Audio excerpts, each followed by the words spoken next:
jovem de 14 anos mata covardemente sua família toda. O motivo? Seus pais não teriam deixado que o menor viajasse sozinho para visitar sua namorada, que morava em outro estado. Ao ser questionado se ele teria entendido a gravidade do que havia feito e se estava arrependido, sua resposta foi assustadora. Mas e aí? O que realmente aconteceu? Fala pessoal, tudo bem? Meu nome é Mariana, sejam bem-vindos ao Samari. Hoje vamos falar de um jovem aniquilador de família. Então, se você é mais sensível a esse tipo de conteúdo, eu aconselho a parar de assistir esse vídeo. Eu tenho outros vídeos no meu canal onde eu falo sobre casos sobrenaturais e lendas urbanas, conteúdo que pode te interessar mais. Bom, recado dado, vamos lá. O caso de hoje acontece no distrito de Comendador Venâncio, em Itaperuna, no interior do Rio de Janeiro, no dia 21 de junho. A família, composta por Antônio Carlos Teixeira, de 45 anos, e Naila Teixeira, de 37 anos, e o filho do casal, de 3 anos, são mortos a tiros enquanto dormiam. O autor do crime foi o filho mais velho do casal, de 14 anos, e sua namorada, de 15 anos. Não temos os nomes dos adolescentes e mesmo se tivesse, eu não falaria aqui, pois a lei protege a menor de idade nesse país. Então vamos chamá-los de o jovem e a jovem. Os jovens se conheceram pela internet e conversavam de forma online há 6 anos, quando tinham 8 e 9 anos. O relacionamento deles foi crescendo enquanto a paciência da jovem ia diminuindo, pois ela queria que o jovem fosse visitá-la onde vive, em Água Boa, no Mato Grosso, para que finalmente pudesse se conhecer pessoalmente. Quando os pais do garoto não o deixam que ele faça essa viagem sozinho, os jovens se unem e montam um plano maligno, onde envolveria a morte de sua família. Ela ainda exige que ele crie um plano para que tivessem dinheiro após os crimes. O menino sabia que seu pai possuía dinheiro guardado e fez uma conta rápida, calculando quanto ganharia se somasse todos os bens da família, como o carro e a casa onde moravam. Após os crimes, seria o único herdeiro e pensou que assim tudo estaria arranjado. Precisavam agora saber como fariam. E eu vi em vários lugares que eles jogavam um jogo violento já há um tempo que falava de incesto, assassinato dos pais e canibalismo. E que esse jogo teria incentivado os jovens a cometerem os crimes. Mas, gente, eu queria deixar minha opinião aqui sobre isso. Eu acho muito sério a gente apontar um jogo como se sem aquilo o crime não teria acontecido. Acho que não dá para culpar um jogo, um filme ou qualquer outro conteúdo que tenha um teor violento. Porque se a gente for responsabilizar todo esse material que qualquer um tem de fácil acesso, primeiro que estaremos isentando os criminosos ou transferindo a culpa como se eles fossem os verdadeiros vilões da história. Uma pessoa normal como eu, como você, vai assistir um filme mais sanguinário ou jogar um jogo mais violento e vai ser só isso. Esse tipo de conteúdo só vai mexer com a cabeça de quem já tem alguma psicopatia ou disposição para fazer o mal. E esse tipo de pessoa já tem isso dentro dele. Então a gente culpar um jogo ou um criador de conteúdo que esteja falando sobre isso é transferir a culpa. Se for assim, temos que proibir todos os tipos de jogos, filmes, novelas, séries ou qualquer conteúdo desse tipo. E de verdade,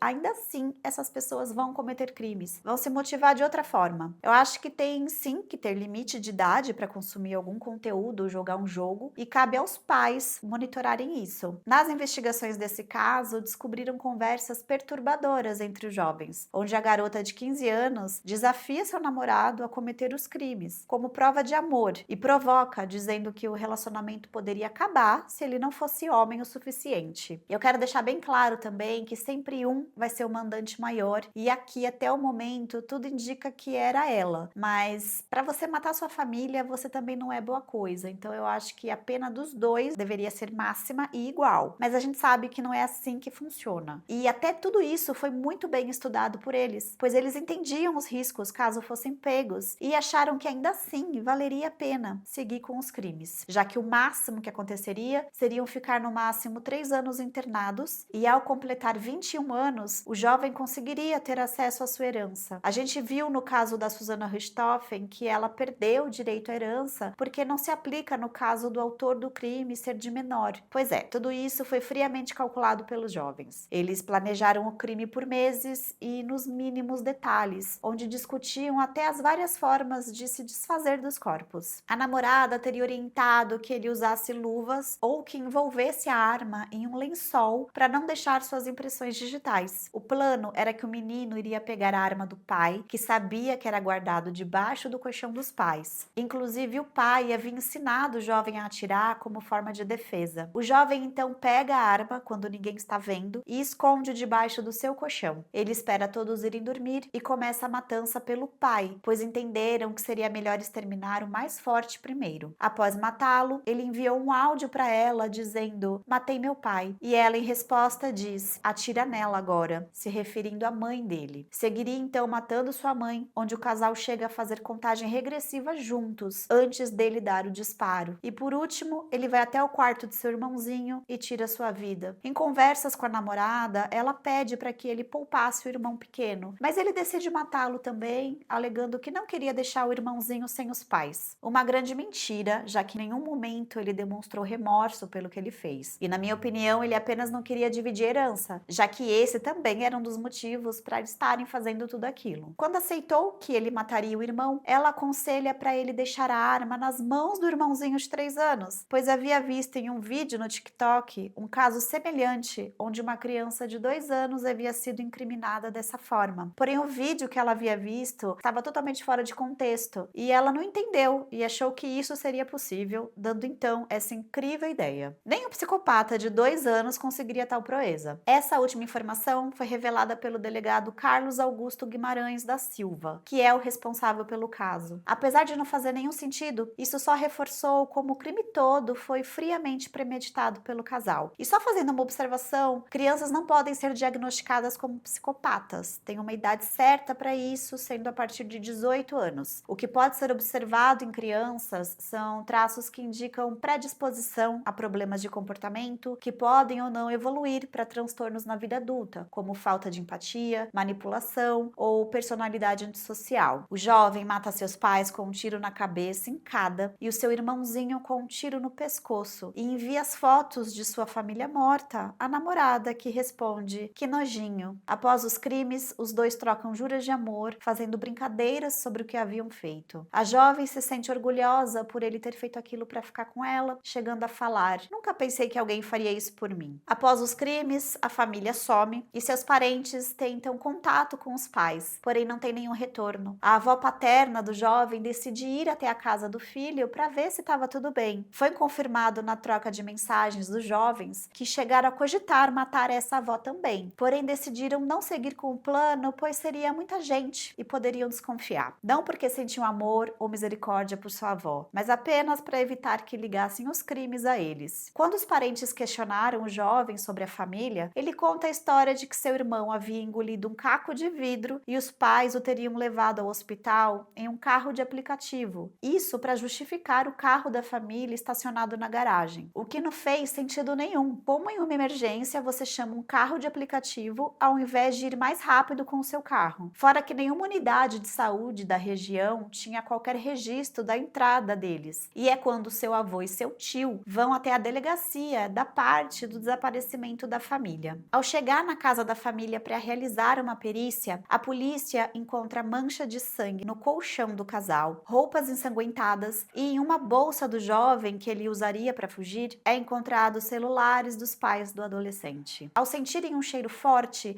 os policiais verificam a cisterna e encontram os corpos. E cisterna é um reservatório de água que pode ser utilizado para armazenar água da chuva, água de reuso ou água potável, dependendo da sua finalidade. Eu vou deixar aqui uma foto meramente ilustrativa para quem não sabe o que é. A arma do crime foi encontrada na casa da avó do menino, que havia levado dali, pois ela ficou com medo de que a polícia achasse algum problema na documentação. Porém, ela não tinha ideia de que aquela arma poderia ter sido usada para cometer um crime. Após interrogarem o jovem, conseguiram obter as mensagens trocadas com a namorada, onde entenderam que o crime havia sido planejado a dois. Em seu depoimento, ele ainda afirmou que não sentia arrependimento pelo que havia feito e que faria tudo de novo se fosse necessário. Em conversas com a jovem, ele teria se referido aos próprios pais como seres nojentos, que não nutria qualquer afeto por eles e que matá-los seria apenas questão de tempo. Encontraram ainda nas coisas dos jovens um material bizarro, como por exemplo, ele havia publicado uma homenagem ao personagem